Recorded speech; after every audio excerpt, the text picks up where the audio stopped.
Este vídeo é um dos resultados do projeto Memória, realizado no âmbito do Rio Economia Solidária, da Secretaria de Desenvolvimento Econômico Solidário da Prefeitura do Rio de Janeiro, sedes PCRJ.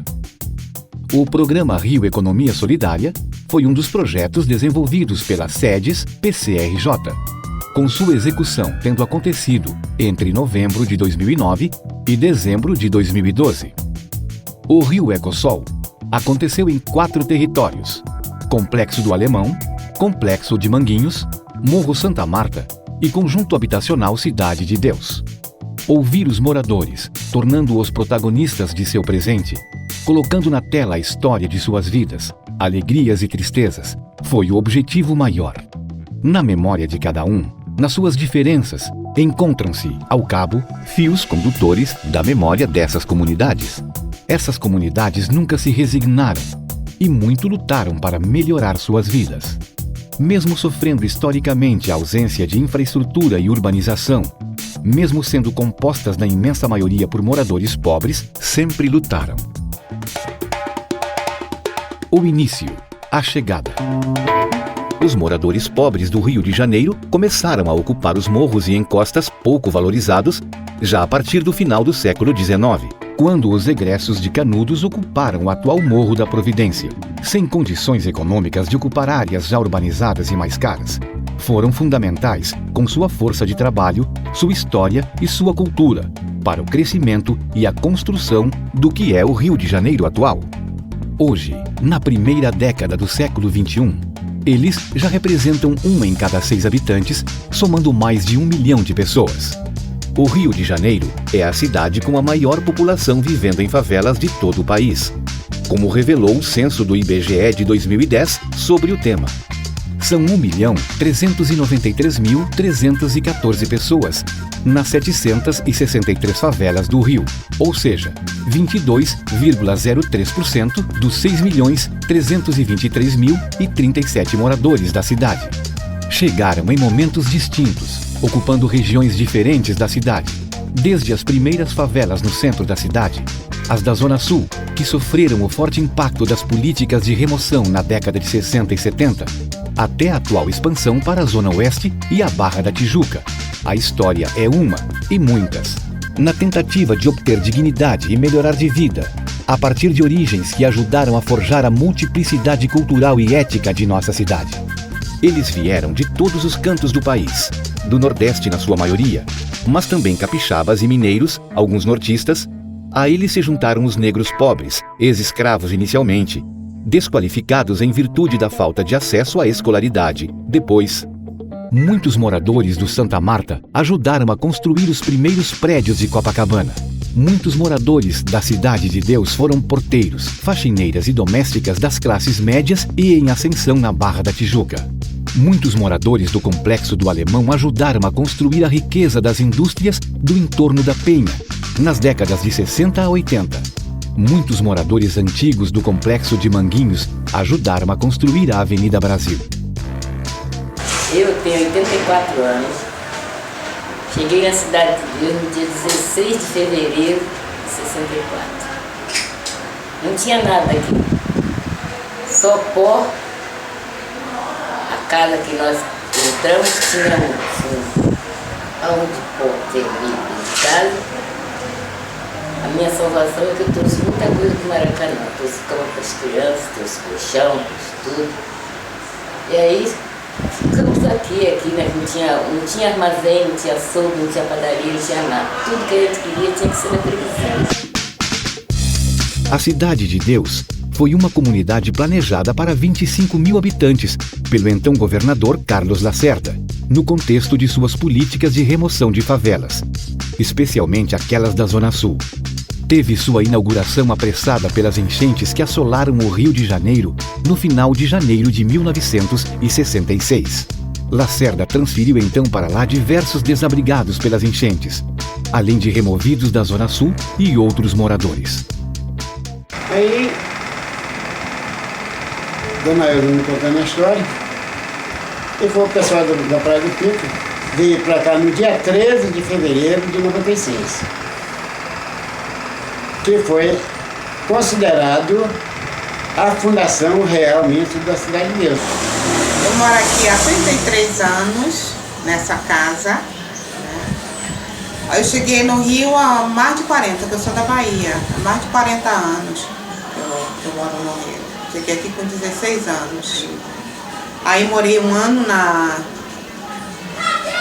quase um ano no Chapéu Mangueira, no Leme. E morei um ano na Rocinha, ali no Campo Esperança. Aí depois vim pra cá. Porque quando eu casei estava no Leme. Aí morei um tempo, mas aí foi desapropriado, o Chapéu Mangueira, uma área ali, próximo onde morava a Benedita. Aí depois morei um ano na Rocinha, eu vim pra cá e fiquei.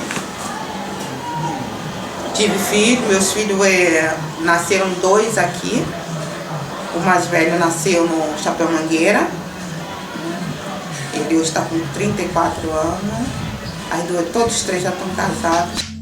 O complexo de Manguinhos começou a ser habitado já no início do século XX, quando os primeiros moradores chegam ao Amorim, Parque Oswaldo Cruz. Eram principalmente portugueses pobres, mas também moradores removidos da política de remoção de favelas e cortiços do centro da cidade do Rio de Janeiro. Outros foram atraídos pelas ofertas de emprego no Instituto Oswaldo Cruz, criado em 1892. A cidade se expandia para o oeste, junto com a linha do trem, e Manguinhos se tornou parada obrigatória. Vai ser a partir das décadas de 40 e 50 que a população no local cresce muito, junto com as oportunidades trazidas pela industrialização, a construção da Avenida Brasil e da refinaria de Manguinhos. Desse período data uma formação de Varginha, Parque Carlos Chagas, Parque João Goulart, Vila Turismo, CHP 2 e Vila União. Eu cheguei aqui, não tinha os caminhos prontos e nem tinha água. Tinha uma torneira, chamava 3 bicas, aqui na parte de baixo, para abastecer a parte de baixo do morro. E uma torneira no meio do morro, no Beco do Jabuti, para abastecer o restante. O resto não tinha torneira em lugar nenhum. Porque era um cabo que mandava aí na associação e ele trouxe essa água para uma caixinha d'água que tem debaixo da igreja, mas isso quase não enchia nunca. E quando estava cheio, era que ele abria para abastecer essas torneiras. Tá entendendo? Não tinha nem aquelas caixas d'água ainda, fazendo a divisória dos ramais, que era tudo por cima do telhado. Era uma situação assim de um cano grande que descia para essas pontas. Eu não me lembro se tinha torneira aqui no cantão, porque realmente era muito difícil acesso, que não tinha caminho, né? Os caminhos eram muito ruins de andar, quando entrava num beco não tinha saída, era aquela barraqueira danada. Pô, a gente andava mais, era por debaixo de barraco, cheio de lixo. Os barracos eram tudo atrepado, feito um giral, né? A ocupação do Morro Santa Marta se dá a partir da década de 40, apesar de que alguns poucos moradores vieram antes, com a chegada de imigrantes vindos do interior do estado do Rio de Janeiro, de Minas Gerais e, em menor medida, dos estados nordestinos, além de moradores pobres da própria cidade. A ocupação se deu do alto do morro para baixo, porque dessa forma os moradores podiam fugir da vigilância do poder público. Eu tenho 68 anos, 68 anos aqui, caminhando para 70. Quando eu vim para aqui, a água não existia aqui na Brasília. Você apanhava água lá no Porto das Minas, lá no Itaú, que não tem igreja hoje. Era lá. Depois é que veio a furação de cano, aqueles gatos. Porque na Brasília era um chão, não tinha nada. Isso aqui era Mato. Tudo era mato, tudo. E daí então começou a colocou a Paralelepípedo, depois da tubulação. Nas primeiras 3 décadas do século XX, a área que compreende o atual complexo do Alemão era vastamente desabitada. Joaquim Leandro da Mota era o maior proprietário de terras na região de Olaria e vendeu parte delas para o senhor Leonard Kazmerkiewicz, um polonês que ficou conhecido como Alemão, e deu o seu apelido ao morro, posteriormente complexo. Em 1928, o Alemão, por sua vez, loteou em áreas menores o seu terreno, crescendo a população desde então. Mas foi só na década de 40 e 50 que os moradores começaram a chegar em maior número.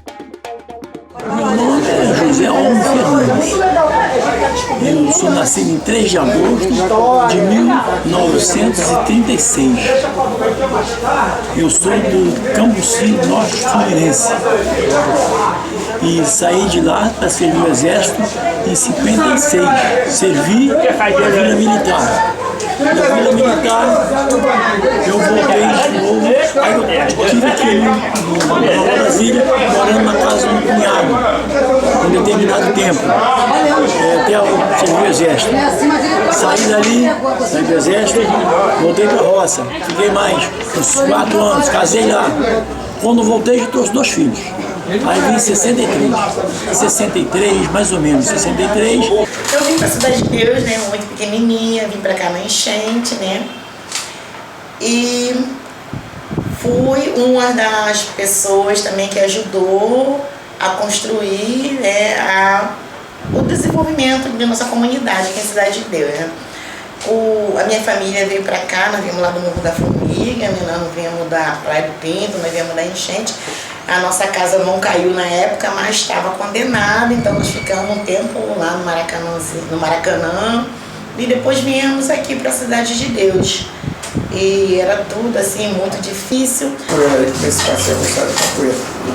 Aí comecei a fazer capoeira ali com o senhor Noé, na Rocinha, o senhor que tinha um estudo. Depois eu fui para a Gávea, olhei com o mestre Rock. Até hoje, desse ponto bem aí. Agora assim, chegando aqui na Cidade de Deus, quando eu fui às Cortes de Damião, 1966, minha mãe me viu, estava na subida, minha mãe falou assim, vou te levar para morar comigo na Cidade de Deus. Aí me trouxe para cá. Aí chegou aqui, não tinha ouro, não tinha nada, só barco, só água, carrinho, negócio, uns 10 anos. Aí dali pra cá eu saía, descia sempre para jogar capoeira lá embaixo. Eu mudei para nenhum canto, todo do meu canto. Eu me mudei a primeira vez eu e meu irmão, junto da estação. Aí fiquei pouco tempo lá, eu comprei o barraquinho de madeira, e fui construindo, hoje está aquela casa pequena que você vê lá, né? Aí foi tudo com o meu rosto, a história da minha mulher, ela trabalhava para um lado, eu trabalhava para outro. Aí viemos do lado para cá, ela veio, eu vim primeiro, ela se casou lá com o menino, meu irmão, vieram para cá. Aí ele já deixou a casa pronta para ela ir morar. E eu também fui construindo devagarzinho, pouquinho. Aí, graças a Deus, eu estou aí. Como o salário não dá para pagar muita coisa, aí o português aumentou o aluguel, eu falei, pô, tá difícil. E a mulher, já, a criança, tudo aí. Aí eu falei, não, vamos morar no morro. Morar no morro. Aí eu falei, vamos morar, a gente mora onde puder morar. Aí eu consegui comprar um barraco na Avenida Central, não sei se ainda é, na rua principal aqui. De frente aqui, a Bahia. Chama-se Avenida Central. Morei ali no número 10, fui morar no Morro. Mas aí trabalhava já no emprego já um pouquinho melhor e tal, né? As dificuldades do começo. Os primeiros anos e décadas nos novos locais de moradias foram muito difíceis. Mesmo na Cidade de Deus, a infraestrutura anunciada em propaganda pelo governo deixava muito a desejar. Nos morros, a falta de contenção de encostas e a falta de segurança levaram a inúmeras mortes, desabamentos naturais ou por chuvas e enchentes. Ausências de ruas e pavimentação, água e energia elétricas precárias, transporte deficiente, inexistência de quaisquer instalações ou serviços públicos. Este foi o cenário que os primeiros moradores dos morros e favelas encontraram. Tudo teve que ser construído, erguido da base ao topo, com as mãos de cada um. Muito cedo, os moradores aprenderam a importância de se organizarem e atuarem em conjunto, exigindo do poder público melhorias que nunca vinham sem lutas. Com o crescimento da população e a oferta reduzida de água e luz, criaram-se, nas décadas de 60 e 70, comissões de moradores, que regulavam o acesso à água e à luz. Elas pressionavam o poder público por melhorias, mas muitas vezes também foram cooptadas pelos políticos de plantão. Aí eu comecei também, como era um cara que estava sempre participando de todos os movimentos, comecei a me interessar pelo movimento aqui da comunidade. E essa época é o seguinte, tinha chamada Comissão de Água, Comissão de Luz. Comissão de Água e de Luz, né? Não era associação de moradores, era comissão da água, comissão da luz. Era separada, cada uma dessas entidades, né, tem uma lista dos moradores e cada um recebia um carnêzinho para pagar mensalmente um valor pela água, outro valor pela luz. A luz era de cabine, a cabine era perto da Tereré, não, a cabine provincialmente para a comunidade. Tinha carnê de cobrança, mas não tinha água, não subia para cima. Tinha uma bica ali perto da linha do Tararé, ali onde o pessoal do morro se salvava ali. A pobreza, a ausência de alternativas econômicas e o desemprego junto à presença insuficiente do Estado criaram um grande vazio no seio do qual se gestou, nos morros e favelas cariocas, o poder do tráfico de drogas. Para além das percepções de senso comum, no entanto, os próprios moradores foram e são as maiores vítimas do poder do tráfico. E a minha família, né, somos irmãos e quando nós viemos fomos 8, né? Aí, infelizmente, né, tivemos uma perca de 3 aqui na comunidade, né, por conta da violência.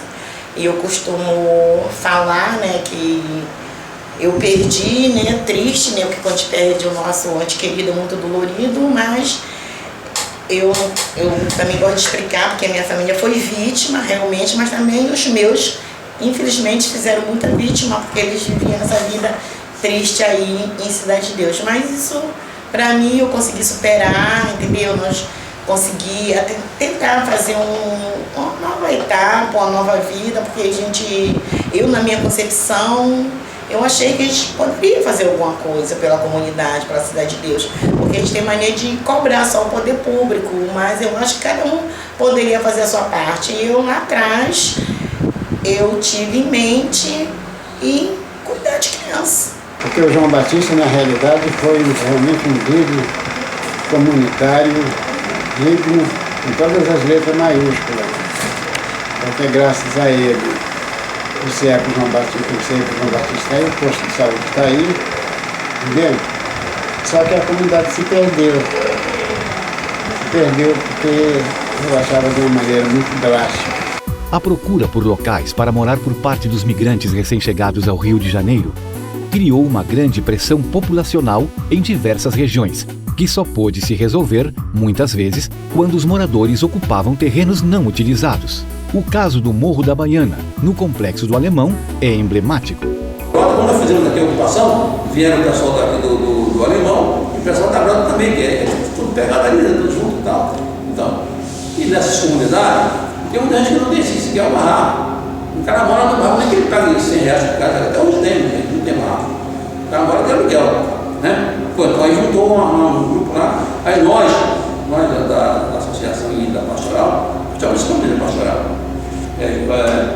vimos aqui lá no grupo aí, à noite, ocupar uma área aqui, fizemos uma ocupação, o Morro da Baiana todo, ocupação. Fizemos a ocupação, né? O pessoal dividiu em barco, não sei o quê, cada um com o seu pedaço. Aí a luta para manutenção, aí veio a aliança de despejo, aí nós soubemos que os caras viriam um grupo de homens, né, que o cara contratou, sei lá, um grupo pessoal, para vir tirar o pessoal na marra. Nós fizemos uma assembleia no domingo aqui, a informação é que viu na segunda-feira. Fizemos uma assembleia no domingo, chamamos todo mundo, o contrato todo. Disse, olha, o problema é que nós vamos ter que defender isso aqui. Defender, vamos bancar na marra. Então, por favor, amanhã, todo mundo de manhã. Aí a principal acesso aqui para o morro era aquela rua que foi sobre a C. Entendeu? Essa rua que lá embaixo aqui, foi sobre a C. Ou então pela Tararé. Nós fizemos um paredão humano aqui na subida do morro, do outro lado. E aí fizemos a imprensa sempre vinha. A imprensa vinha sempre com televisão, filmava. Porra, aí foi isso. Aí vieram uns 20 caras aí, vieram com picareta, baixo, enxada para derrubar. Aí o pessoal vem, tá vendo? Porra, os caras iam vir, uma massa enorme, os caras voltaram. Entre as décadas de 40 e 70, a região se tornou populosa, espalhando-se por uma vasta área e ocupando os diversos morros. Como nas outras comunidades pobres eram migrantes, a maioria do Nordeste, mas também pobres da própria cidade, em sua maioria negros. Nesse período, a área se tornou um importante polo industrial, com a atuação de empresas como a Poesie, a Tufi Habib, a Marialva, a Coca-Cola e tinha uma pujante economia popular. De uma forma geral, as dificuldades do dia a dia geraram um forte senso de solidariedade entre os moradores que, na ausência do Estado, juntam-se para melhorar suas comunidades, ruas e casas. Os mutirões era para melhoria. As pessoas que estavam em áreas de risco, com barraco caía, que andou caindo alguns barracos ainda naquela época aqui, com as pessoas dentro. E tinha uma ajuda do Santo Inácio para calçar os pés do barraco. Portanto, que se chamava de sapata. Ah, meu barraco é só sapata. Aí pegava umas latas de 20, botava naqueles pés de barraco, porque tinha uma vala, tinha um corgo, uma coisa, e a chuva ia escavacando e ia derrubar o barraco de qualquer maneira. Aí fazia as sapatas com as latas de 20, enchia de cimento, aí aquela madeira ficava protegida. Ali não ia arrastar mais o barraco. E outros tinham que fazer mesmo alguma coisa, quando começou a levantar as primeiras casas, né? Coluna, aí tinha que chamar um pedreiro e tal. Aí entrou essa história do mutirão. Muitos, tinham vários mutirões, toda semana um mutirão trabalhava, ou terminavam a obra primeiro para poder começar a outra, porque um mutirão ajudava o outro, para o outro ir ajudar o outro, né? Várias foram as tentativas de remoção dos moradores do Santa Marta, ao longo das décadas de 40, 50 e 60. A capacidade de organização e resistência dos moradores foi fundamental, junto com a articulação com atores políticos importantes para que essas tentativas fossem barradas e a comunidade não seguisse o destino de tantas outras da Zona Sul, a remoção. Meu artesanato era só, eu costurava, roupa mesmo, né, era costureira, e fazia panos de prato para vender, bordava panos de prato para vender. Aí depois eu fui mudando, aí veio a separação, aí ficou mais difícil a renda. Mas aí o meu filho já tinha 21 anos, mais velho. A caçula estava com 14 anos quando veio a separação. Mas aí elas já estudavam ainda e começaram a trabalhar cedo também, as duas. As mudanças no território. Desde o início da década passada, aconteceu uma transformação significativa na atitude do poder público em relação às favelas e comunidades de baixa renda no Rio de Janeiro. Também houve, por parte dos moradores, reação à situação de abandono e falta de alternativas. Além das políticas sociais voltadas à erradicação da pobreza extrema, as políticas de segurança têm se transformado. Para além do combate ao tráfico de drogas, procura-se uma postura preventiva e uma força policial em consonância com os moradores. Até quando essas políticas permanecerão e quais serão as suas consequências? É algo que só o tempo dirá. E aí, né, no decorrer dos anos, veio também uma coisa assim, muito forte pra gente, foi a questão do filme Cidade de Deus, que mostrou uma questão totalmente negativa. E nós ficamos muito chateados pela história que eu já contei para vocês. Estou contando aqui para vocês, então dá para ver que nós já vimos pensando no desenvolvimento da comunidade, nós já vimos pensando na Cidade de Deus. Aí parece aquele filme, como todos nós fosse aquilo que mostrou no filme. E nós ficamos muito tristes daquilo e conseguimos se reunir. Como eu já falei, né, que é muita associação, muita instituição, não conseguimos nos juntar, porque a gente entendeu que uma instituição sozinha era difícil, nós criamos um comitê comunitário, o comitê comunitário, que é um órgão político que discute a política da comunidade. E depois do comitê político, entendemos que precisava de ter um órgão executor, que executava a demanda da comunidade. Foi aí também que, através do comitê comunitário, criamos hoje a Agência Cidade de Deus para o Desenvolvimento Local, né, que aí foi criado em 2005. Hoje existem mais de 60 mil moradores na Cidade de Deus, num local que foi planejado para no máximo 25 mil, divididos entre as comunidades Quadra 13, Tijolinho, Karatê, Mangueirinha, Bariri, Quadra 15, Portelinha e Rocinha 2. Em 2003, foi considerado um bairro pela Prefeitura do Rio de Janeiro, constituindo a 34ª região administrativa. Sou envolvida nessa questão social mais ou menos 25 anos, 27 por aí. Quando comecei a atuar no Gabriel Margarida, né, Conselho Comunitário Gabriel Margarida, e viemos fazendo um trabalho, a gente lá na parte dos apartamentos, que é onde eu atuo, que é onde eu moro também. E há 10 anos eu me envolvi, né, com essa questão aí do filme Cidade de Deus, da intervenção de segurança, aqui em Cidade de Deus, onde Eles dizem que segurança é tráfico, e a gente sabe que não é, uma questão toda de saúde, de educação, enfim, o que a gente aponta hoje no plano de desenvolvimento. As iniciativas dos moradores para vitalizar suas comunidades não foram poucas. Hoje eu devo ter já uns mais de 100 metros, até bisnetos já. Porque nesses casos, desses 38 anos, era diferenciada a vida de hoje. Né? Traduzindo tudo, era diferenciado. O garoto, para ter uma roupa e um cinema, ele trabalhava comigo. Porque era o único meio do garoto arrumar um dinheiro, era comigo. Porque ele tinha... Também foi uma obra de Deus. Eu tive uma mãe, ela teve um problema. E eu fui no hospital visitá-la, o médico me chamou e disse, ó, tua mãe não tem jeito, tua mãe... Aí eu falei, poxa, doutor, mas eu não tenho condição nenhuma para dar uma solução ao senhor. Mas eu vou voltar do meu trabalho, vou comunicar com meus amigos, que essa palavra ali eu carrego. Aí cheguei para o grupo todo da comunidade, todos os grupos que conviviam comigo, contei a história. Aí eles me deram um apoio, eu tinha já um apoio de amigos, aí eu botei 10 bancas de ovos. Eles mesmos arrumaram o lugar e eu botei. E naquele período eu consegui trazer minha mãe para casa, dar todo conforto a ela e comecei a botar os garotos para trabalhar. Nisso se tornou 20 anos os garotos do meu lado. Entendeu? Que os garotos se formaram, homens, pais, os que são até avós.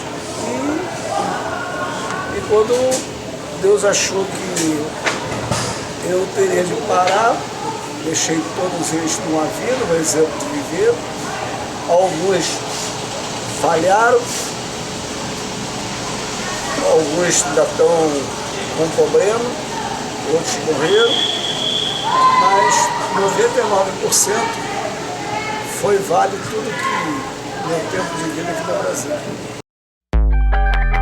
A virada. Percepções distintas.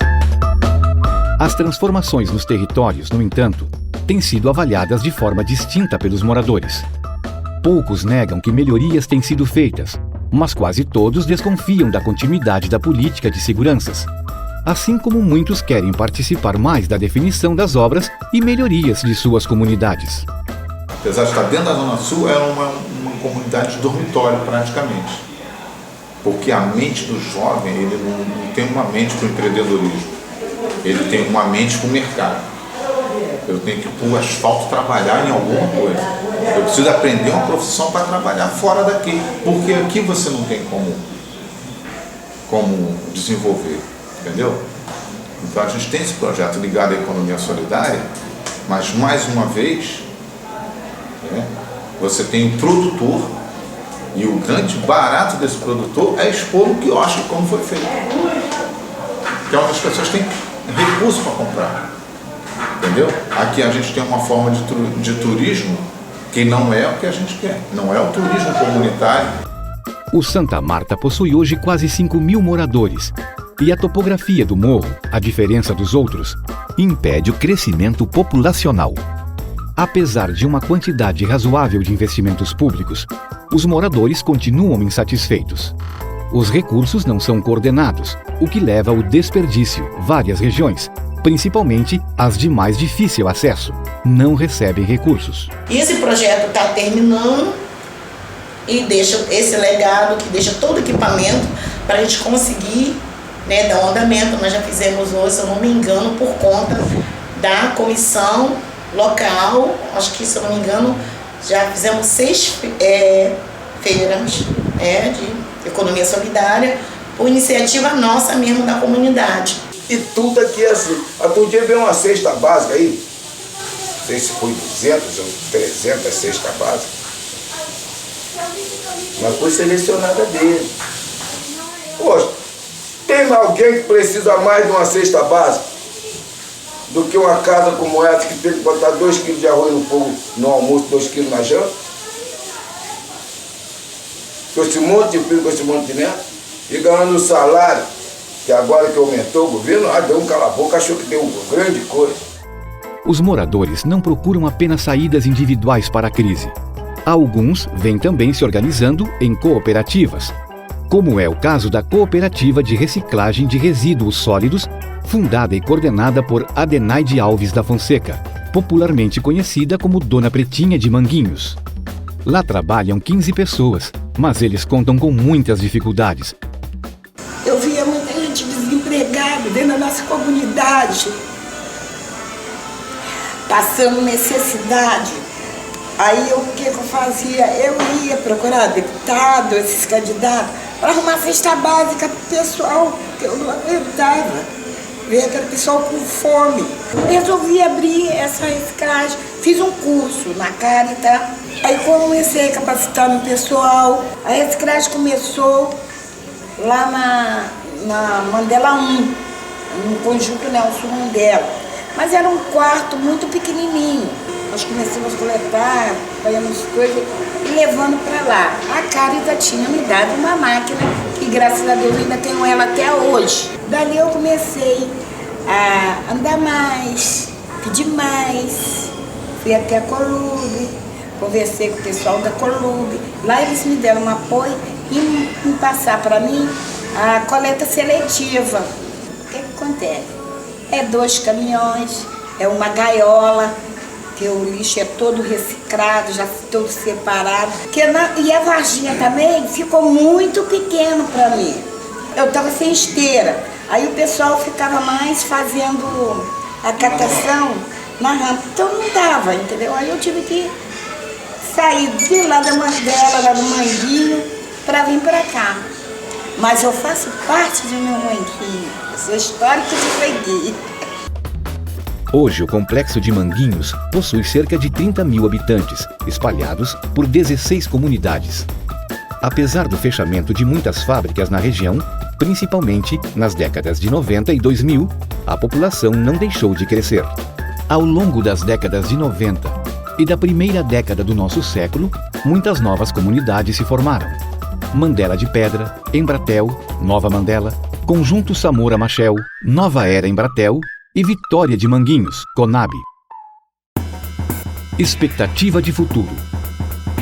Como resultado dessas visões distintas, também as expectativas em relação ao futuro são diferentes. E ano passado veio o banco, né? Estamos aqui hoje com o banco comunitário,